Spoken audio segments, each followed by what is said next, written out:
गांव की बहू। क्या सावित्री, मैंने सुना है कि मालती की बहू ने अपने सास ससुर को घर से निकाल दिया है। अब क्या कहूँ, आजकल की बहुओं का कोई भरोसा नहीं है, कब क्या कर दें। मालती की बहू को देखकर कौन कह सकता था कि वो ऐसी निकलेगी। तू सही कहती है, आजकल की बहुओं को देख मुझे तो बड़ा डर लगता है। कहीं मेरी बहू भी ऐसी निकल गई तो। नहीं, मैं तो गांव की सीधी सादी लड़की से अपने बेटे की शादी करवाऊंगी।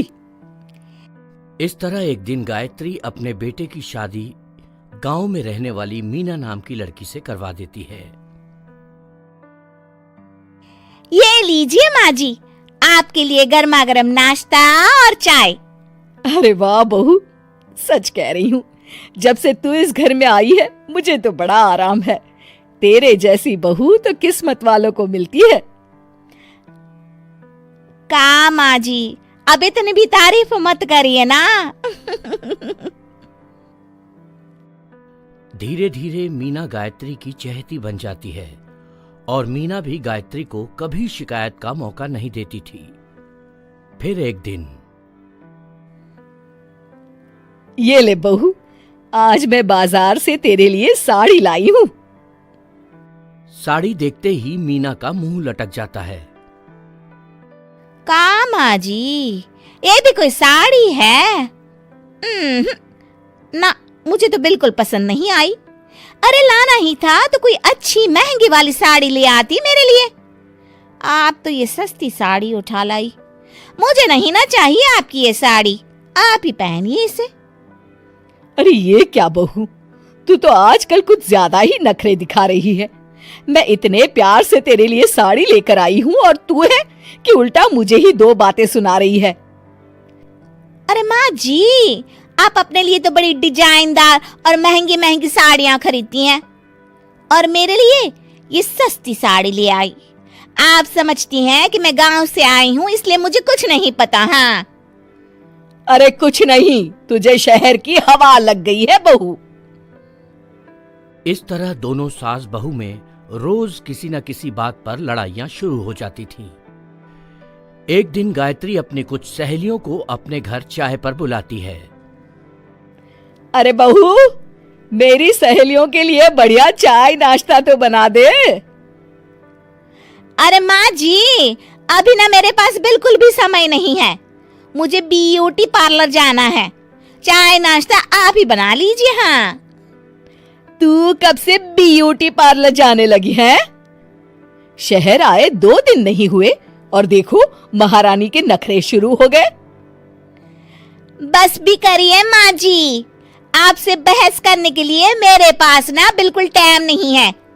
आपका क्या है, आप समझती हैं कि मैं गांव से आई हूँ तो मुझे कुछ नहीं आता, और आप जो रोज रोज मुझसे मेहमान नवाजी करवाती रहती हैं नौकरानी की तरह। मीना के कमरे में जाते ही, अरे ये क्या गायत्री, तू तो अपनी बहू की बड़ी तारीफ कर रही थी, लेकिन ये तो तुझे कुछ समझती ही नहीं। भाई मुझे तो लग रहा था कि तेरी बहू गांव की है तो सीधी सादी होगी, लेकिन इसने तो शहरी बहुओं को भी मात कर दिया। हाँ। अपनी सहेलियों के सामने अपनी बेइज्जती होते देख गायत्री आग बबूला हो जाती है। अरे क्या शहर और क्या गांव, मेरी तो किस्मत ही फूटी थी जो मैं इसे बहू बना के ले आई। भगवान जाने आगे और क्या क्या करेगी। अब तो मुझे कुछ ठीक नहीं लगता। तू जरा संभल के रहना, कहीं मालती की तरह तेरा भी हाल बेहाल ना हो जाए। अच्छा, अब हम चलते हैं। अपनी सहेली की बातें सुनकर गायत्री थोड़ी घबरा जाती है।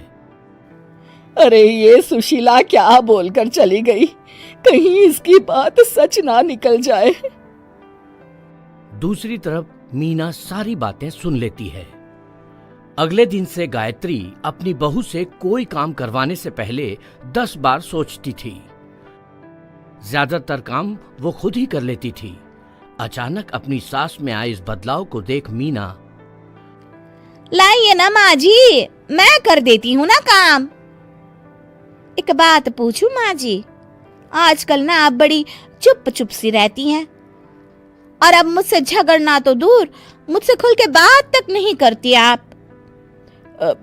कुछ नहीं बहू, ऐसे ही।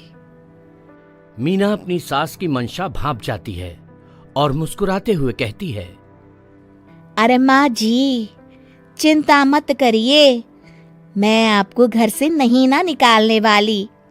ये डर आप अपने मन से निकाल दीजिए। अरे छोटे मोटे झगड़े तो हर घर में होते रहते हैं, चाहे कुछ भी हो जाए, आप मेरी सासू माँ हो। मैं तो जिंदगी भर आपकी सेवा करूंगी माँ जी। अपनी बहू की बातें सुन गायत्री को एक प्रकार का संतोष होता है और उसकी सारी चिंताएं दूर हो जाती है। गायत्री अपनी बहू को गले लगा लेती है। मुझे माफ कर दे बहू, मैं तुझे गलत समझ बैठी थी। कोई बात नहीं माँ जी, ये ना घर घर की कहानी है। हाँ।